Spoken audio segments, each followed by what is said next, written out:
Audio Jungle.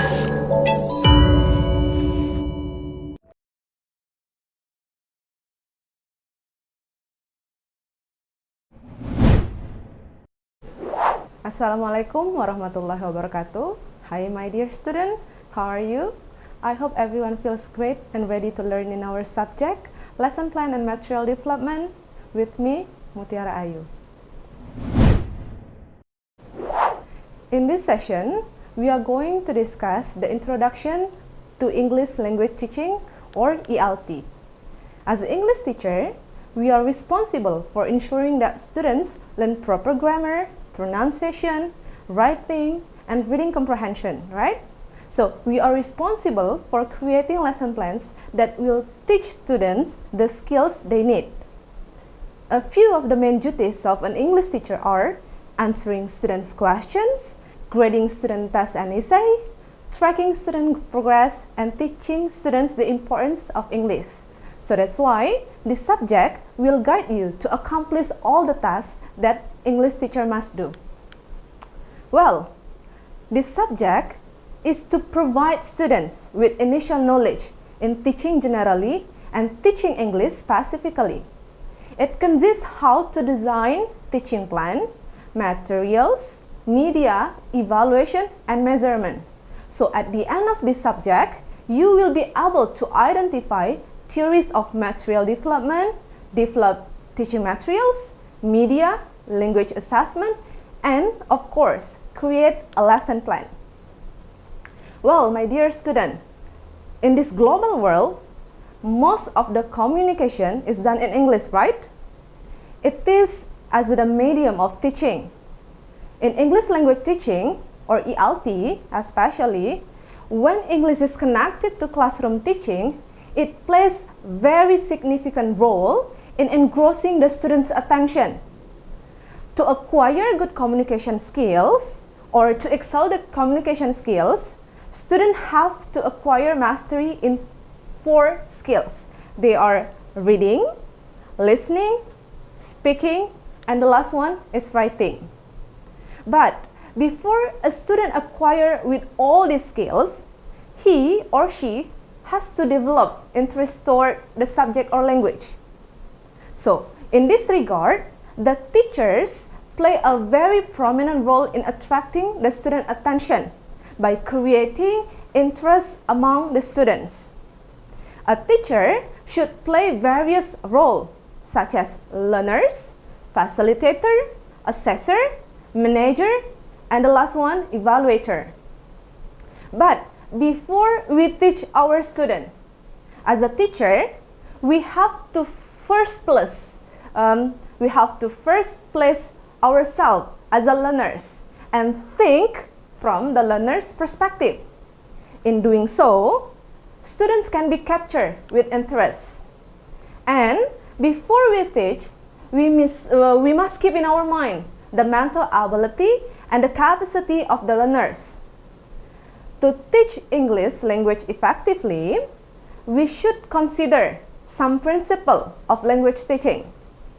That is, the first one is principle of planning, and then principle of motivation, principle of creativity and variety, principle of feedback, principle of drill and practice, and the last one is principle of context and situation. Well, let me explain those principles more specifically. The first principle, what is that? Yes, it is principle of planning. Effective teaching requires proper planning. Okay, you have to keep in your mind proper planning. You cannot just go to the classroom without planning. It will be messy. Okay, principle of planning is a significant element of teaching and learning system. Effective planning involves 5 basic components. 5.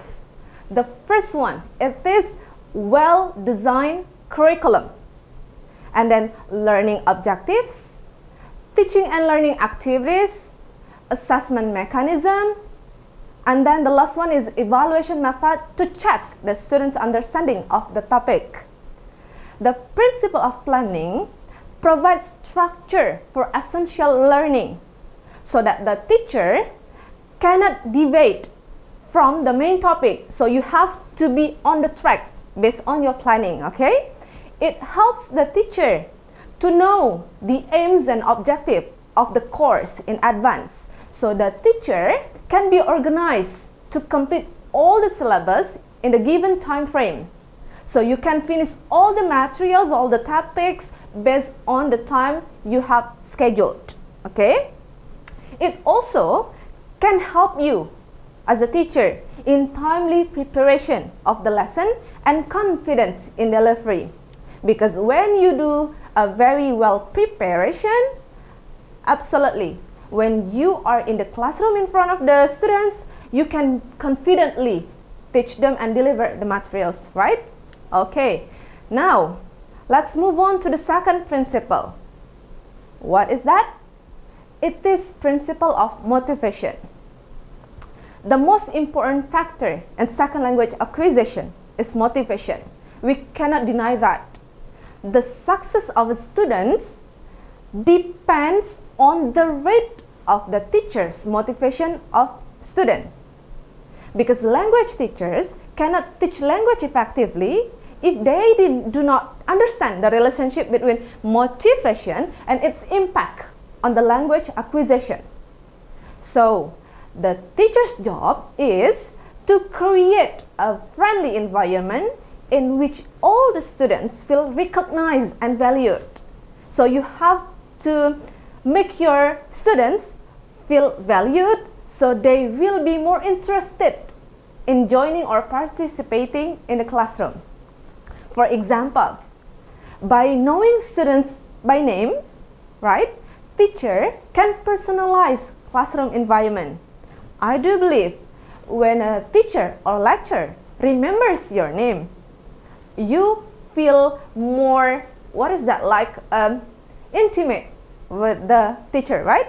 So, language can be quickly learned if curiosity is created in it. And motivation, both intrinsic and also extrinsic, is a supreme important in the success of students of all stages, even starting from the kindergarten until university students, right? Well, I want to recall your understanding. Do you still remember the first principle?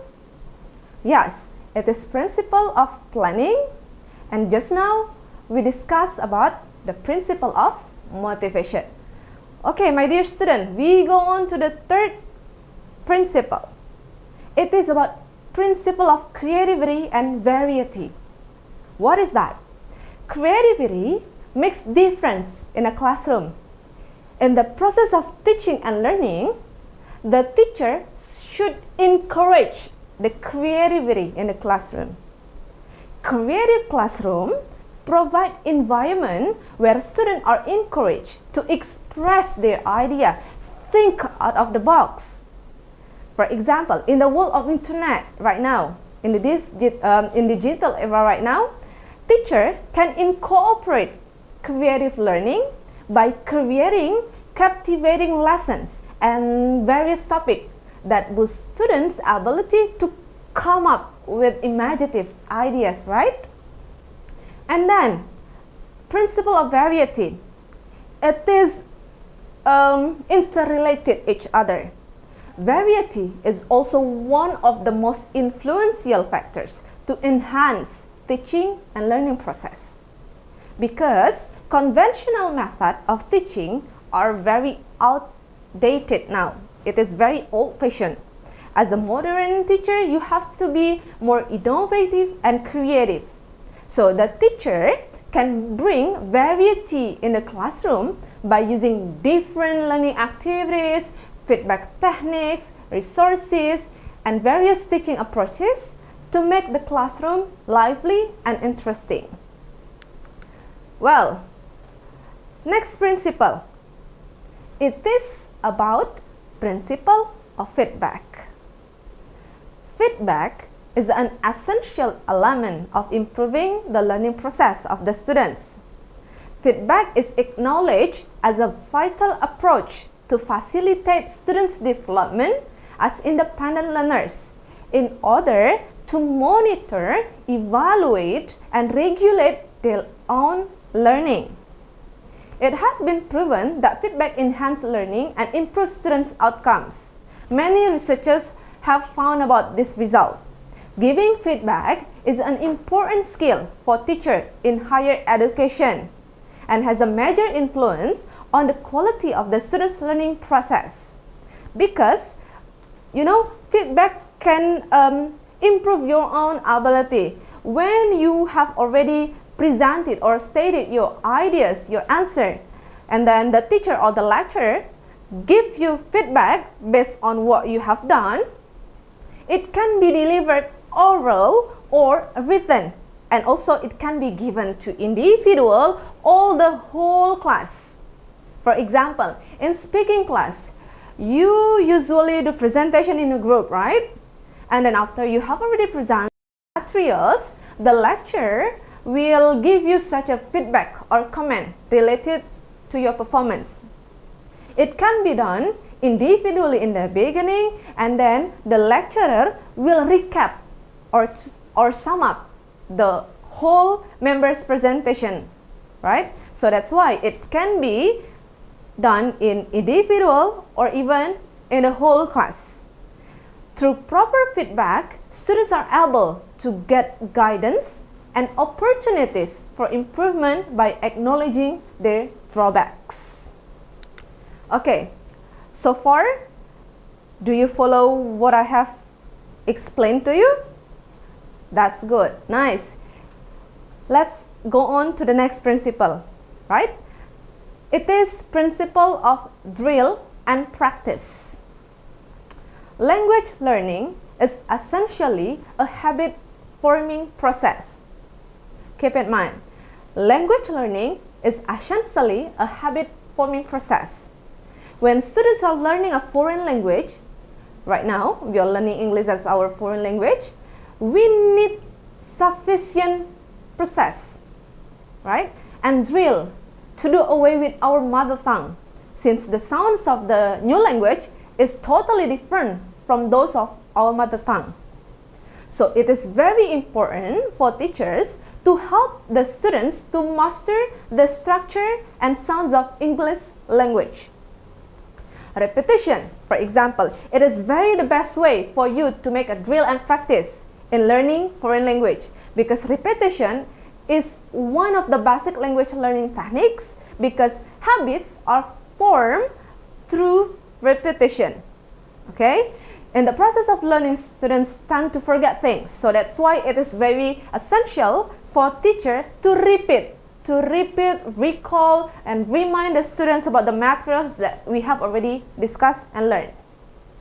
It has been proven that things often repeated are best remembered. So it is the duty of the teacher to apply the concept of repetition in the process of learning. Now, after giving the students the drill and practice, we have also to keep in our mind about the principle of context and situation. Okay? Context and situation.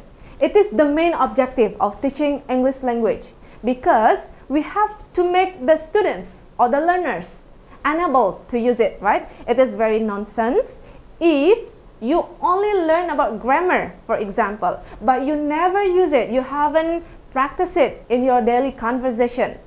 So it means that you do not think about the context and situation of the usage of the grammar itself.